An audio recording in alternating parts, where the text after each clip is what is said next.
جو شخص مسلمانوں کو بم سے اڑانے آیا تھا وہ کیسے اسلام کا داعی بنا؟ امریکہ کی ریاست انڈیانا کے شہر منسی میں پیدا ہونے والا رچرڈ میکنی ریمبو کی فلمیں دیکھتے ہوئے بڑا ہوا اور اسی کی طرح سخت جان اور طاقتور بن کر دشمنوں کو مارنا چاہتا تھا۔ اس کے اسی عزم اور امریکہ سے والہانہ محبت نے اسے امریکن مرین کور تک پہنچا دیا۔ رچرڈ ایک مضبوط جسم کا مالک تھا اور پیشہ ورانہ عسکری مہارت کی وجہ سے ترقی کرتے ہوئے سارجنٹ بن گیا۔ اس نے امریکی فوج کی طرف سے کئی جنگوں میں شرکت کی۔ رچرڈ اس انتہائی خصوصی چھاپا بردار گروہ کا بھی حصہ تھا جسے بوسنیا کے قاتل ملوسیوچ کو زندہ پکڑنے کے لیے بھیجا گیا تھا۔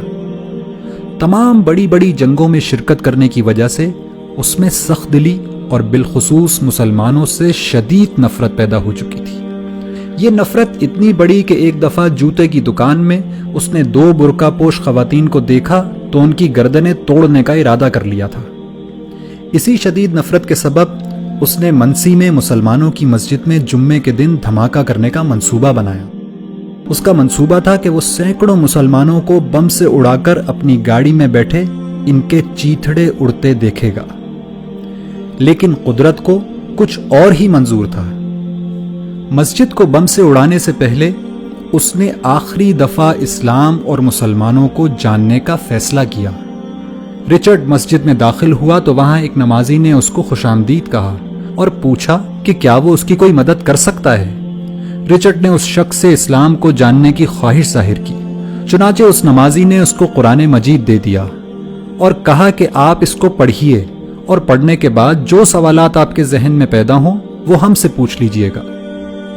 چنانچہ رچرڈ قرآن پڑھتا گیا اور مسجد جا جا کر سوال کرتا رہا، یہاں تک کہ 2 مہینے بعد دنیا نے قرآن کا یہ معجزہ بھی دیکھا کہ وہی شخص جو کل مسجد کو بم سے اڑانے کی تیاری کر رہا تھا آج وہیں کلمہ شہادت پڑھ رہا ہے۔ رچرڈ اس مسجد کی انتظامی کمیٹی کا 3 سال تک صدر رہا اور آج مایوسی اور نفرت کے شکار لوگوں کی کاؤنسلنگ کرتے ہوئے امریکہ میں اسلام کی دعوت لوگوں تک پہنچاتا ہے۔ ایک انٹرویو میں رچرڈ نے بتایا کہ قرآن کی اس ایک آیت نے اس کی زندگی تبدیل کر دی کہ جس شخص نے کسی ایک شخص کی جان بچائی اس نے گویا پوری انسانیت کو بچا لیا۔ اگر قرآن کی فقط ایک آیت مسلمانوں کے کٹر دشمن کی زندگی تبدیل کر سکتی ہے تو پورا قرآن کیا کچھ انقلاب برپا کر سکتا ہے۔ لیکن پھر بھی ہماری زندگیاں کیوں تبدیل نہیں ہو رہی؟